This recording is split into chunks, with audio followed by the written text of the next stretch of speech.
Well, it's only 100 days away now, and there's no doubt the Olympics is one of the greatest shows on earth.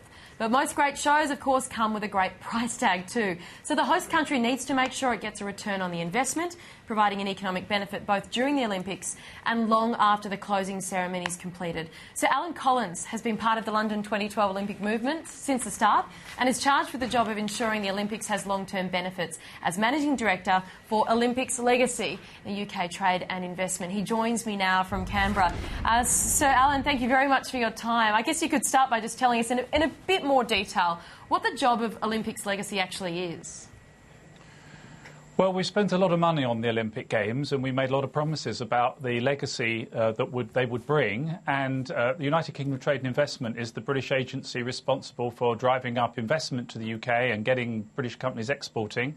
And we want to, in those two fields, make sure that we get a real benefit from the Olympics. So there are a series of programmes running that I'm involved in the UK.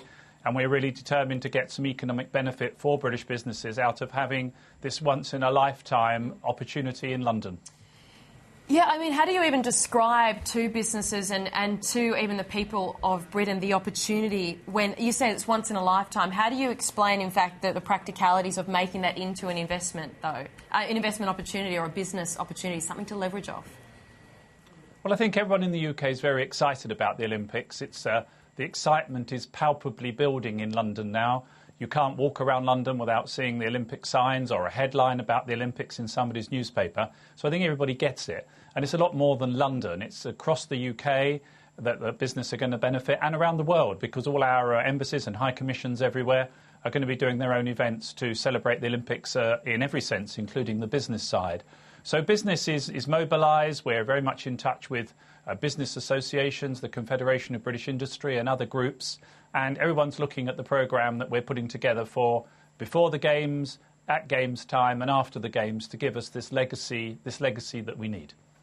What has been the most challenging aspect of it? Because, as you said, there's so much excitement, even from back in 2005 when we saw the pictures of you and others cheering as it was announced that London was the host country.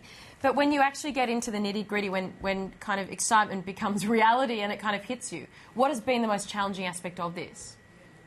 Well, you're right. I was one of those people in a cream suit who jumped up and down rather sillily when we won the Olympics. But after then, it's all been trying to get some benefit. We've built a wonderful Olympic park.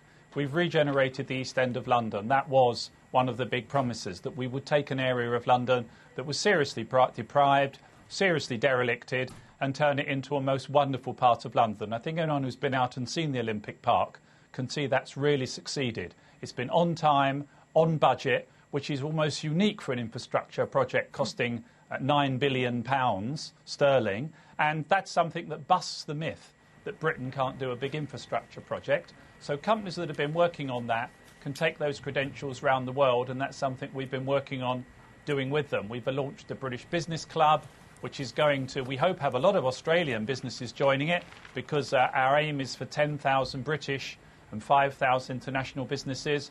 We'll have a very active Games Time programme, and we hope that people will understand, British business will understand, and it does understand, that global sports is a huge high-value opportunity around the world. It's been estimated in the next 10 years, global sports going to be worth $1.5 trillion US.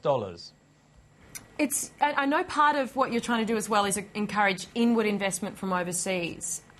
We know very well, and particularly viewers of our channel know how fragile the world is, how cash-strapped countries and businesses are.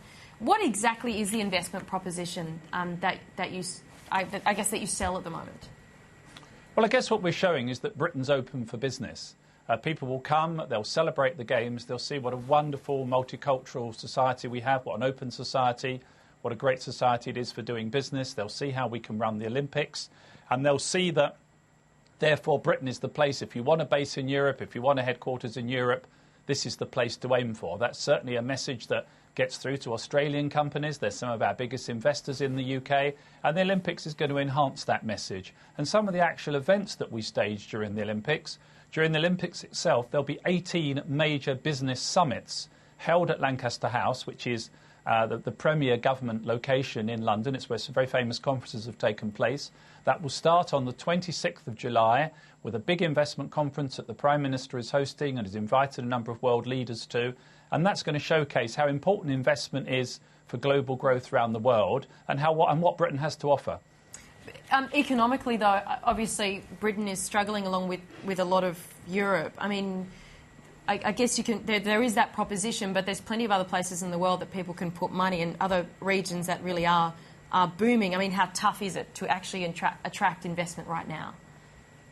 Well, that's very true, and indeed another of my jobs is working for the Commonwealth. I'm also the Director General of the Commonwealth Business Council, and one of the jobs of that is to get investment flows and trade flows throughout the Commonwealth.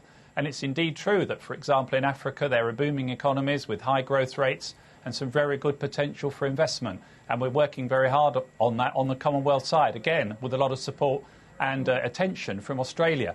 But the UK still has an enormous amount to offer as a developed economy, as a real place to do business. Our manufacturing sector is doing very well. Jaguar Land Rover are absolutely thriving. They can't make the cars fast enough to sell in places like Australia and the developing world. And so, therefore, I think companies see that Britain has an enormous amount to offer them still. How do you, in the end, measure the success, measure the outcomes that you're going for? Well, we'll have a short-term measure of how people have found the events during the Olympics. Clearly, we'll be taking that as an immediate barometer. And then as time goes on, as a trade organisation, as United Kingdom Trade and Investment, we have a number of metrics we can measure. We measure how various companies are getting on as a result. We monitor companies, we call companies, we see how the trade flows are going. So we reckon over the years following the Olympics, we'll get a pretty good handle on whether we've achieved our objectives, which is to do about £1 billion worth of benefit for the British economy out of the activities we run at Games time. We think that'll be a good return for some of the money that's been invested in the Olympic Park. So, Alan Collins, thank you very much. All the best. 100 days to go. I'm sure it'll go very quickly. Thank you very much. Thank you very much. It's a pleasure to be with you. Yeah, everyone's excited, of course. 100 days to go, and Sky News, of course, ramping up with our coverage now as well.